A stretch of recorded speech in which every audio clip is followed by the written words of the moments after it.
Hello, all you wonderful people. I'm Lisa with Living Life with Lisa. And on this channel, we try to talk about living life to the fullest with chronic illness. And I personally have been diagnosed with, let's see, I have Graves' disease, which is a thyroid issue. I have no thyroid, and so we're trying to get that. I haven't had one since '95, and we had us all set out and it was doing well, and now it's not, so we're working on that. I suffer from repeated ongoing anemia, recurring anemia. I have rods in my neck and rods in my back. My neck, I don't even notice most of the time. There is some degeneration down there. I need 2 more surgeries there. I'm not going to do that until my children are grown. Lower back was this summer, still kind of tender, but doing well. I also have early onset dementia, and I have 2 copies of the gene mutation MTHFR, and I probably left something out, but right now I don't remember what it is.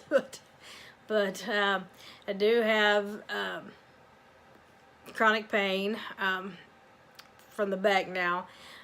I will admit, I didn't want to admit before, and I usually don't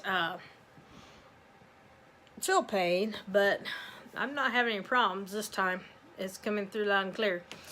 But I want to talk a little bit today about, there's 2 things I want to talk about. One's a yay, and the other one's about showering. And I've noticed that lately, I would say within the last 6 months or so, that showers actually hurt. The water hurts, and I don't know how it hurts. I don't know how to explain that, because it doesn't make sense that I don't know where the camera is. I don't know if I'm looking at the camera or looking at the mouthpiece. But anyway, I'll look over here some, I'll look over here some, I don't know. But I get in there and it hurts. It's like pellets hitting me. It's truly painful. It hurts. And I know it sounds crazy, but it does. I can't get the temperature regulated anymore. I used to turn it on full blast, hot as it could get, and I was just loving every minute of it. Now I have to, it's too hot or it's too cold, and it's just so hard to get it figured out how it's supposed to be. So showers have become not only exhausting, as I'd said in the other video about getting undressed and dressed and all that other stuff you gotta do, lay out clothes and this and that. It's still all that's true. I'm seeing something on my chair I don't recognize, and just wondering what that is.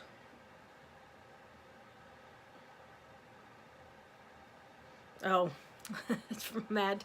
It's a sheet. That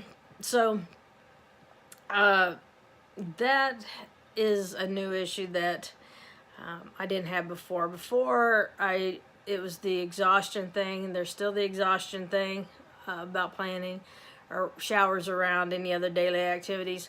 But I hesitate now because it's painful. And I don't know,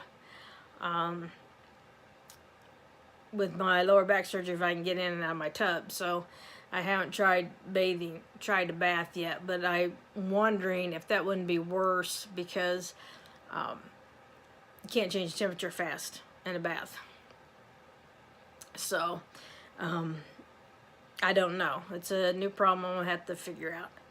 And the good news is that if you follow me on Facebook under Living Life with Lisa, it's a closed group, but if you go to Living Life with Lisa and ask to join, I will let you in.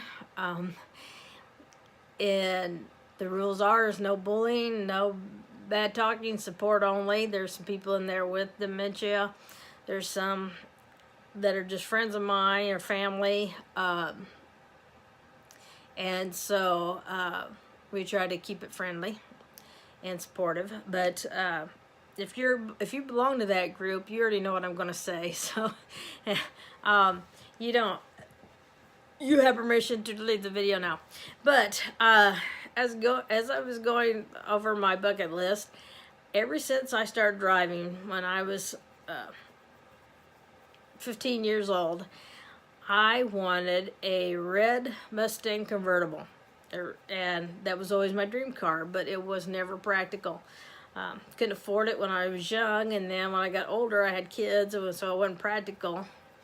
And I found a used one up in Elkhart, and which is not far from here. A guy that works on semis and big machinery, like big trucks for companies and things like refrigerator trucks and things like that. Had a guy come up from Florida, and he didn't have enough money to pay for his bill, so I gave him money and gave him this Ford Mustang. Well, the good thing is it came from Florida. It's a 2005. It has not been in Indiana all those years, so therefore it does not have rust.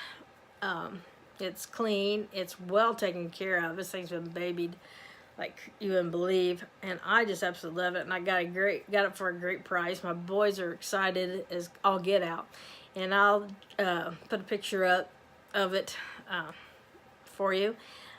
My dad thinks it's a mistake, but he doesn't want to hear me talk about bucket lists and things like that, because that's hard for him. But we know the first thing they're going to end up taking away from me is going to be my driver's license. And so I thought, well, I better get this done while I'm still driving so I can enjoy it. And I'm looking forward to this summer with the top down and taking off and just enjoying, getting a thrill out of it. The boys want to know if they're going to get to drive it. I told them absolutely not. They weren't going to touch it. All that's going to do is ask them to... They might as well just set in it on the highway, and the cop can just stop and hand them tickets, because you know they're going to get speeding tickets like crazy and that thing. So no, they don't need to be driving that. But right now nobody drives but me, so it's not an issue. But I was thrilled and excited. On the Facebook page I put all the pictures up of the car that I had at the time, and put on there that I teased on there that I was fulfilling one of my bucket lists. And if you remember, my bucket list was included goats and going to Australia and flushing the toilet to watch the water go the wrong way down the drain, the way down the drain. So I told them that one of my bucket lists were getting ready to come true, and so they were wondering what it was. And so I put the car up there and put that it wasn't goats, but it was my red Ford Mustang. So I'm glad to be back, and hopefully now the boys are back in school, I can get on here more. I'm going to try my best, and it's just gonna be what it is, like it always has, because as it gets harder for me to do day-to-day activities, you're gonna see it. And so just a heads up there. But love all of you. Thank you so much for following along. Thank you for being part of my internet family. I so am thankful for you. Remember, live life to the fullest, live life with no regrets, and we'll see you next time. Bye-bye.